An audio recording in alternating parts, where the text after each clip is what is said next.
Iran ने ऐतिहासिक जीत हासिल की ट्रंप के ऊपर, उन्हें घुटने पर झुकाया, मनवाई अपनी सारी मांगें। 107 दिन से जो युद्ध और अशांति चल रही थी इलाके में, उसमें जिस तरह से ट्रंप को घुटने टेकने पड़े और यह peace deal, quote unquote peace deal announce करनी पड़ी, वह ईरान की बड़ी विजय की कहानी कह रही है।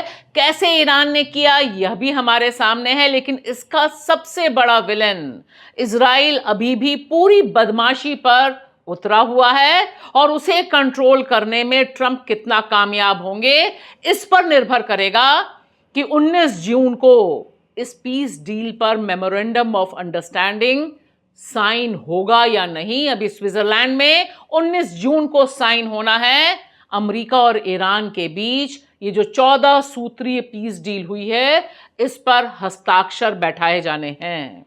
सवाल बहुत साफ है कि ईरान ने जिस तरह से ट्रंप और अमेरिका को घुटने पर झुकाया है, उसने ग्लोबल ऑर्डर में बड़ी खलबली पेश की है।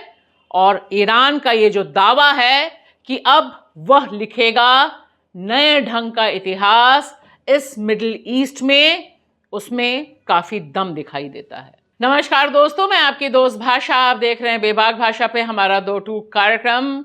ईरान ने जिस तरह से घुटने टिकवाए हैं ट्रंप के, अमेरिका के पूरे एडमिनिस्ट्रेशन के, वह अपने आप में ऐतिहासिक है।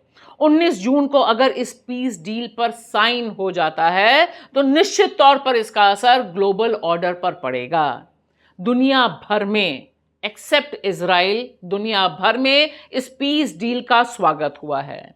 इसका ऐलान ट्रंप ट्रुथ सोशल पे करते हैं और इसमें मीडिएटर पाकिस्तान और उनके प्रधानमंत्री शरीफ भी एक्स प्लेटफॉर्म पर इस पीस डील के डिटेल्स देते हैं।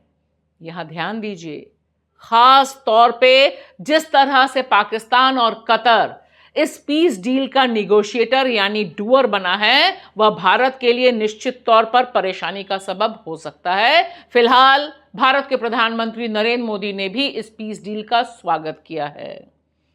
और जिस तरह से इस पीस डील में पहला प्रोविजन, जी हां, पहली शर्त जो रखी गई है, वह ईरान की बहुत बड़ी डिप्लोमेटिक जीत है।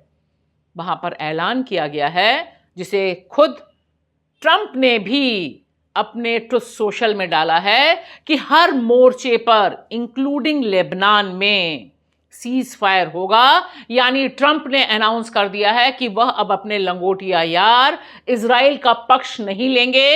हालांकि इजराइल और नेतन्याहू इन अनाउंसमेंट के बाद भी बैरूत पर यानी लेबनान की राजधानी पर हमला करने से बाज नहीं आए। ट्रंप ने इस हमले का भी करारा विरोध किया है।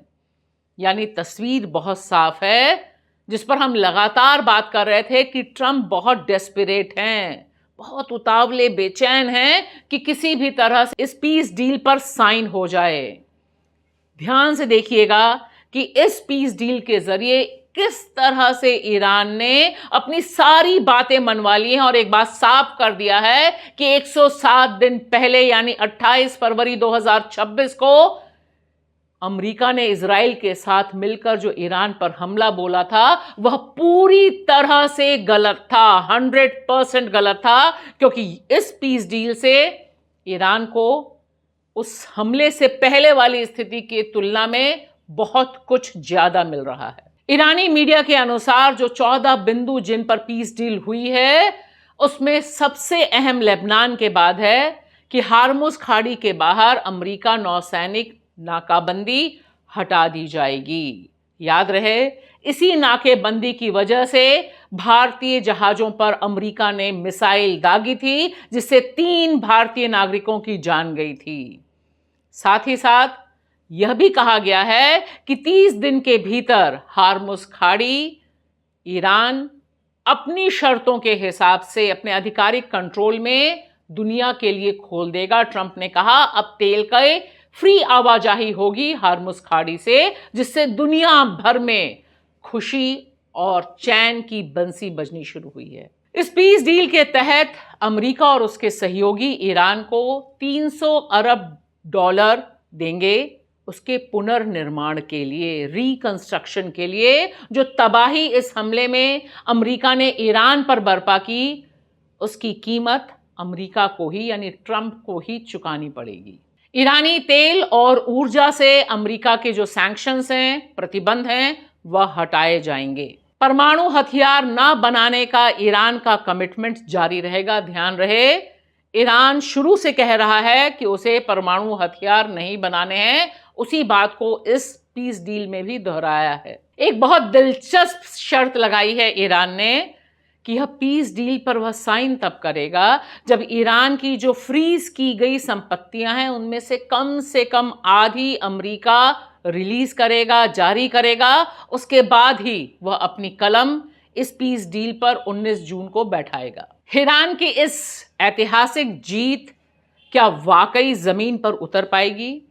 इसका एक बड़ा प्रश्न चिन्ह इजराइल को लेकर अभी भी बना हुआ है, क्योंकि इजराइल अपनी बदमाशी पर उतरा हुआ है और इजराइल के भीतर जो और ज्यादा राइट विंग है वह लगातार कह रहा है कि उसे भरोसा नहीं है। लेकिन अल जजीरा की रिपोर्ट जो आई है लेबनान से, उससे यह लगता है कि लेबनान में जो लगातार हमले हो रहे थे इजराइल के और उन्हें भगाया जा रहा था, अब वे वापस साउथ लेबनान में जाने की शुरुआत कर रहे हैं।